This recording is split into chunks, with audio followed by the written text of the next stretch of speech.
We're going to turn now to that mystery in the Arizona desert we first read about in the New York Times. This married couple was pursuing an extreme spiritual retreat that requires a 3-year vow of silence. They were forced out after just a year, but they stayed in the desert in a cave where the husband was found dead.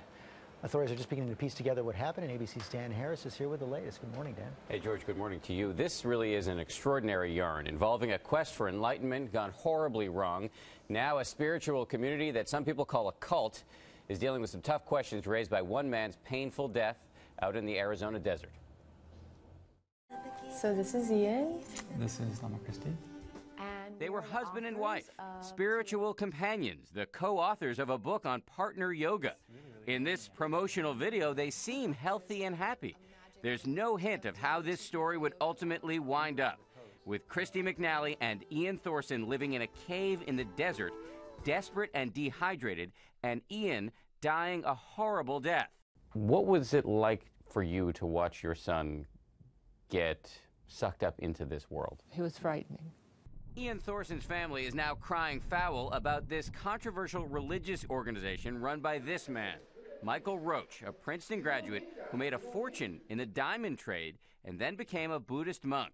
As soon as Ian got involved with Roach's movement, his mother says they were suspicious. He promised the highway to enlightenment in one lifetime. What is he asking for in return?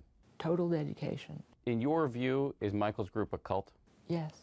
In 2010, Ian and Christy went on a retreat at Roach's quote-unquote university in the remote Arizona desert, involving 3 years, 3 months, and 3 days of silent meditation. But a year and a half in, Christy and Ian became the subject of a mutual spouse abuse investigation.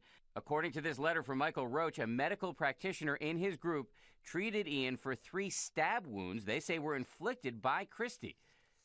She claimed it was an accident.